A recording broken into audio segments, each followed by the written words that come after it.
Bismillahirrahmanirrahim. Assalamualaikum warahmatullahi wabarakatuh. Alhamdulillahillazi arsala rasulahu bil huda wa dinil haqq liyuzhirahu 'alad dini kulli wa kafa billahi shahida. Asyhadu an la ilaha illallah wa asyhadu anna Muhammadar Rasulullah. Allahumma salli wa sallim wa barik ala sayyidina wa habibina wa maulana Muhammad wa ala alihi wa ashabihi ajma'in. Puja dan puji marilah kembali kita persembahkan kepada Allah Subhanahu wa taala yang telah memberikan berbagai macam nikmat. Di antaranya nikmat sempat, nikmat sehat, dan nikmat semangat hingga malam ini kita bisa melakukan qiyamul Ramadan. Salawat dan salam kita sampaikan kepada junjungan alam Nabi besar Muhammad sallallahu alaihi wasallam, teladan dan ikutan bagi kita semua. Bapak-bapak, ibu yang dimuliakan Allah,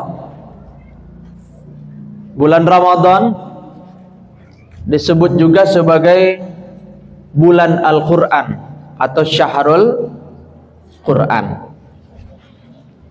Kenapa Ramadan disebut sebagai Syahrul Quran? Karena Allah Subhanahu wa taala memilih bulan Ramadan sebagai waktu diturunkannya kitab suci Al-Quran. Tadinya bapak-bapak, ibu-ibu yang dimuliakan Allah, Ramadan itu hanyalah nama salah satu bulan yang sudah ada sebelum Islam datang. Jadi nama-nama bulan yang diawal dengan Muharram, Safar, Rabiul Awal, Rabiul Akhir, Jumadil Awal, Jumadil Akhir, Rajab, Sya'ban, Ramadan, Syawal, dan Zulhijjah, itu sebelumnya juga sudah ada. Lalu kemudian ketika baginda Nabi Muhammad sallallahu alaihi wasallam diutus oleh Allah sebagai rasulnya, lalu kemudian Allah pilih Ramadan sebagai waktu diturunkannya Al-Quran. Maka Ramadan yang tadinya hanya menjadi nama salah satu bulan terangkat menjadi mulia, bapak-bapak, ibu-ibu. Makanya kalau kita lihat di surat Al-Baqarah ayat 185, A'udzubillahi minasyaitonirrajim, Bismillahirrahmanirrahim. Syahrul Ramadan allazi unzila fihil Qur'an hudal linnasi wa bayyinatin minal huda wal furqan. Faman syahida minkumus syahra falyasum. Bulan Ramadan adalah bulan diturunkan di dalamnya Al-Quran yang menjadi petunjuk bagi semua, linnas, bagi semua manusia, dan menjadi penjelas dari petunjuk itu, wal furqan, dan menjadi pembeda antara yang benar dengan yang salah. Lalu kemudian barulah Allah menyampaikan, maka siapa saja yang pada bulan itu menyaksikan hilal tanggal 1 Ramadan, maka hendaklah ia berpuasa. Nah, jadi bapak-bapak, ibu-ibu, sebelum Allah menyebut puasa, Allah mendahulukan ayatnya itu dengan diturunkannya Al-Quran. Karena memang dari sisi sejarah di Sirah Nabawiyah itu kita tahu Quran itu diturunkan ketika usia Nabi 40 tahun. Jadi wahyu pertama surat Al-Alaq ayat 1 sampai 5 ini diturunkan ketika Nabi berusia 40 tahun. Jadi diangkatnya Nabi jadi Rasul Allah Subhanahu wa taala. Nah, sementara Ramadan baru diwajibkan tahun kedua Hijriah. Jadi puasa Ramadan itu baru diwajibkan pada tahun 2 Hijrah. Jadi setelah 2 tahun Nabi pindah ke Madinah. Berarti masanya agak panjang Bapak Ibu. Jadi Quran dulu baru kemudian puasa Ramadan. Nah, di dalam surat Al-Waqi'ah ayat yang ke-77 Allah menyampaikan, "Innahu laqur'anun karim." Sesungguhnya Al-Qur'an itu adalah bacaan yang mulia.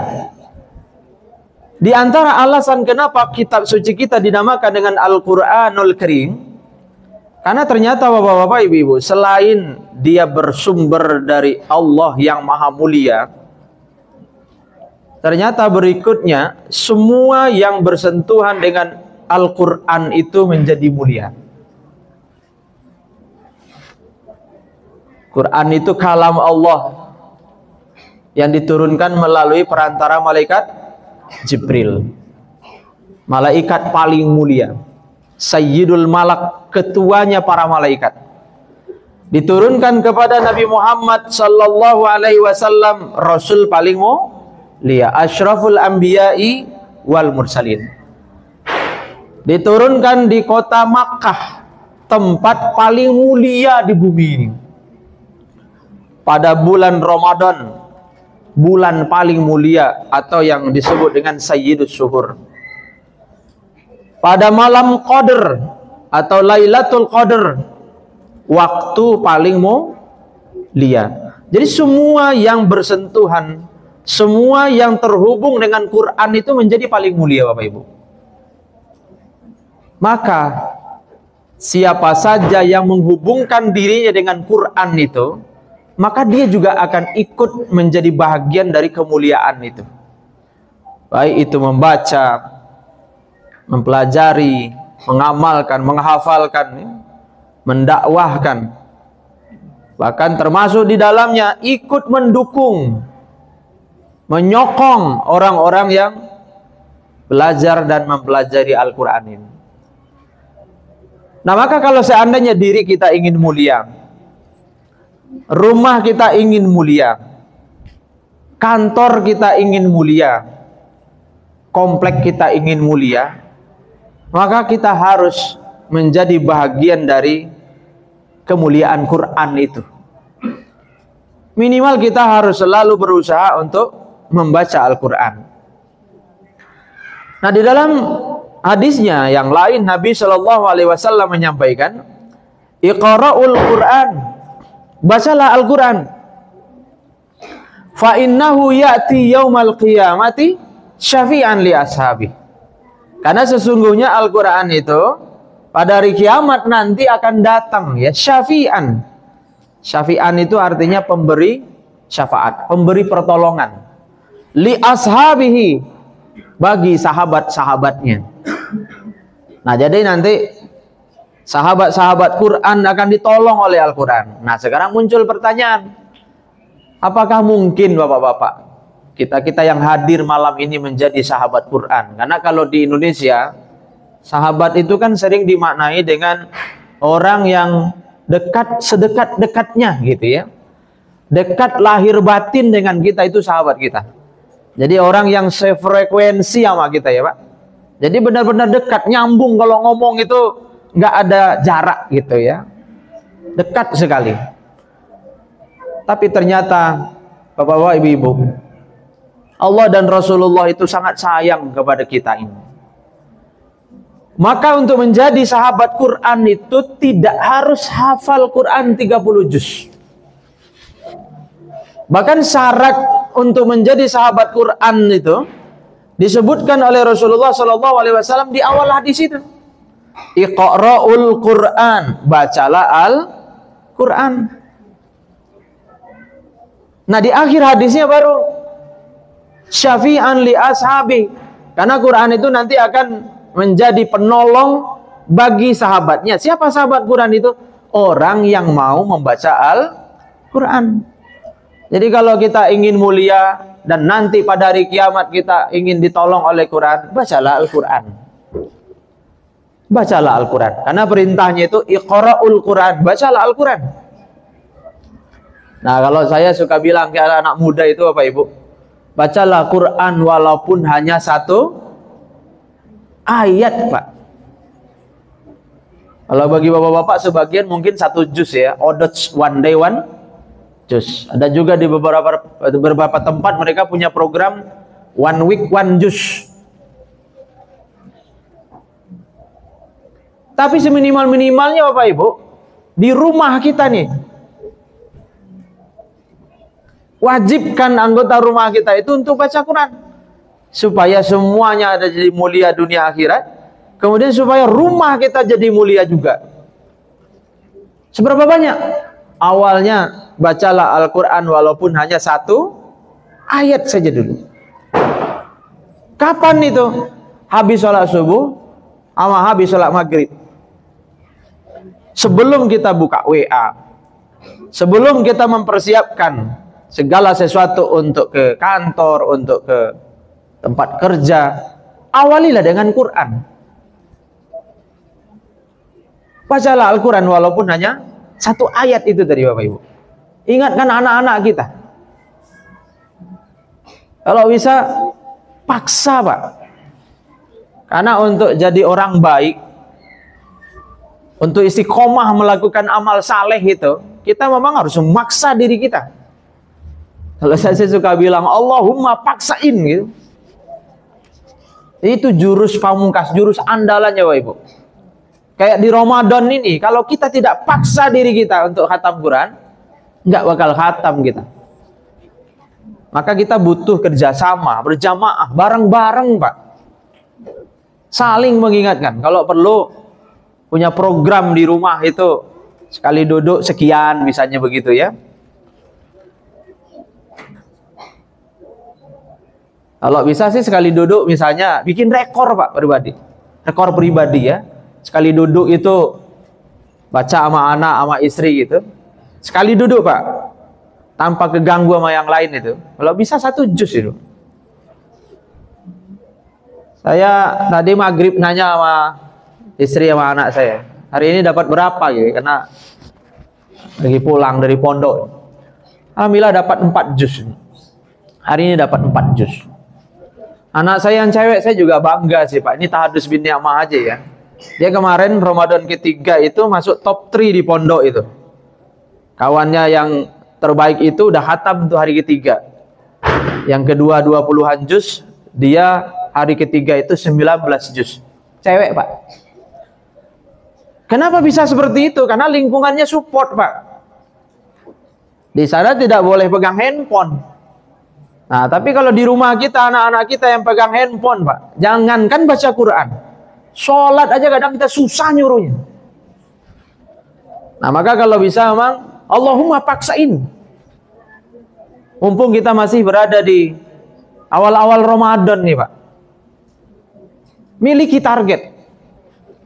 Karena para ulama salafus soleh dulu, kalau kita baca sejarahnya dan kita dengar dari para guru-guru kita, semangat mereka itu luar biasa. Yang paling terkenal itu kan Al-Imam Asy-Syafi'i. Selama Ramadan itu khatam 60 kali. Ini berat untuk diikutin. Coba bayangin Bapak Ibu, 60 kali khatam ya. 1 kali siang, 1 kali malam. Dan saya baca, khatam malamnya itu katanya rata-rata di dalam sholat malamnya itu Bapak Ibu. Al-Imam Abu Hanifah, kata muridnya Abu Yusuf, beliau itu selalu khatam sehari semalam itu 1 kali. Berarti selama Ramadan 30 kali khatam. Al-Imam Malik, imam mazhab juga ya, gurunya Al-Imam Asy-Syafi'i. Beliau itu kalau Ramadan datang katanya Pak Ibu, akan meninggalkan aktivitas-aktivitas utama, termasuk mengajar. Jadi nggak ngajar, fokus untuk Quran dan ibadah-ibadah penting lainnya tentunya. Tapi yang menarik di sini Bapak Ibu, Imam Malik itu kan hafiz Quran ya. Tapi di Ramadan beliau baca Qurannya itu pakai mushaf, jadi tidak pakai hafalan gitu. Luar biasa semangat mereka untuk berinteraksi dengan Quran gitu. Dan baginda Nabi SAW sendiri kan juga seperti itu Bapak Ibu ya. Jadi tiap malam Jibril datang menemui Nabi Muhammad SAW untuk bertadarus dengan Nabi. Jadi tadarus itu artinya kan saling belajar sebenarnya Bapak Ibu ya. Tadarusa ya tadarusu tadarusan ya. Dari kata darosa. Darosa itu kan belajar ya. Tadarosa itu artinya saling belajar. Intinya itu saling mengingatkan, saling mengoreksi lah kira-kira begitu ya. Nah, jadi Ramadan ini menjadi mulia, salah satunya adalah karena Al-Quran. Ramadan ini menjadi syahrun karim ya, menjadi bulan istimewa, salah satunya adalah karena Al-Quran. Baru setelah itu karena Allah mewajibkan puasa di bulan tersebut. Jadi Quran dulu baru kemudian puasa. Nah, maka selain kita bersemangat melaksanakan ibadah puasa Bapak Ibu, dari pagi sampai sore, kita juga harus bersemangat untuk membaca Al-Quran. Syukur-syukur kalau ada peningkatan dari tahun ke tahun ya Bapak Ibu. Selain baca teks, baca juga terjemahnya. Nah, ini tentu juga butuh effort luar biasa nih untuk baca terjemah ini ya. Kalau bisa juga target hatam terjemah, supaya kita tahu betul apa isi Quran itu. Karena Quran itu adalah map to paradise. Jadi pemandu kita ke surga, Pak. Karena Nabi bilang taraktu fikum amrayni ma in tamassaktum bihima lan tadillu abada, kitaballahi wa sunnata rasulih. Telah aku tinggalkan untuk kalian dua pedoman hidup ya. Jika kalian berpegang teguh kepada keduanya, niscaya kalian tidak akan tersesat selama-lamanya, yaitu Al-Quran dan sunnahku, kata Nabi kita, atau kitabullah dan sunnahku, kata Nabi kita. Nah, yang menarik di sini Bapak Ibu, antara Al-Quran dan As-Sunnah itu ada keseimbangan ya. Kita kan di Indonesia sering menyebut dengan istilah Al-Quran dan Al-Hadis ya. Al-Quran dan Al-Hadis itu ya dari Allah kemudian dari Muhammad. Coba Bapak Ibu perhatiin ya. Allah Muhammad ini dari sisi keseimbangannya ya. Allah ya. Allah itu terdiri dari 4 huruf ya. Alif, lam, sama ha. Ada 4 huruf. Muhammad, mim, ha, mim sama dal. 4 huruf juga. Kalam Allah itu ada di Al-Quran. Ada 6 huruf. Alif, lam, qaf, ro. Kemudian alif sama nun. Al-Quran. Al-Hadis juga 6 huruf. Alif, lam, ha, dal, ya, kemudian sa. Nah, apa hikmah atau tadabbur bisa kita ambil dari ini semua? Bahwa antara Al-Quran dan Al-Hadis harus seimbang. Kalau kita semangat baca Al-Quran, kalau bisa semangat juga baca Al-Hadis. Kalau di rumah kita ada Al-Quran, jangan sampai di rumah kita tidak ada kitab hadis Bapak Ibu. Mungkin sebagian kita ada yang di rumahnya belum ada kitab hadis. Maka minimal sebagaimana nasihat Al-Imam Az-Zahabi, minimal banget itu kita harus punya kitab Riyadhus Shalihin itu. Yang ditulis oleh Al-Imam An-Nawawi. Nah, kalau bisa Bapak Ibu di rumah itu punya kitab minimal nih. Punya kitab Riyadhus Shalihin karya Al-Imam An-Nawawi. Supaya kita tahu betul Nabi kita itu seperti apa sih dalam 24 jam. Paginya seperti apa, siangnya seperti apa, sore seperti apa, malam seperti apa, ketika sendiri seperti apa, ketika bersama orang lain seperti apa ya? Zikirnya seperti apa, ada di Riyadhus Shalihin. Dan harganya nggak mahal Bapak Ibu. Bisa dibeli online langsung nyampe ke rumah ya. 125 ribuan satu jilid. Saran saya sih beli yang 1 jilid. Kalau yang 2 jilid suka hilang yang satunya. Yang 1 jilid Pak, 125 ribu. Setelah dibeli, lapor ke Allah, ya Allah, aku sudah beli kitab hadis Riyadhus Shalihin. Semoga kitab hadis ini menjadi bukti cintaku kepada Rasulmu ya Allah. Persaksikan ke Allah Pak Ibu. 125 ribu. Tinggal dibeli nanti di all shop banyak. Ya, Riyadhus Shalihin. Nah, itu saja barangkali Bapak Ibu. Semoga yang sedikit ini menjadi motivasi dan inspirasi bagi kita. Bacalah Al-Quran setiap hari, walaupun hanya 1 ayat. Habis itu nanti ditingkatkan. Walaupun hanya 1 halaman, 1 lembar ya. Lama-kelamaan nanti 1 juz. Syukur-syukur kalau di masjid kita ini ada program dari DKM misalnya ya. Program untuk sederhananya untuk awal mungkin 1 week ya Pak. 1 week 1 juz awards itu. Jadi sepekan sekali kita saling kontrol, bikin grup khusus, one week one juz ya, satu pekan satu juz. Nanti terakhir Pak Ibu, ketika semuanya udah tuntas 30 juz, adain syukuran ya. Nyembelih kambing, bikin nasi kebuli, khatam Quran bareng. Karena kita kepengen bersama ke surga Pak. Jadi kalau bisa bareng-bareng nanti kita ke surganya Allah Subhanahu wa ta'ala itu. Fa'tabiru ya ulil absar, billahi taufiq wal hidayah. Assalamualaikum warahmatullahi wabarakatuh.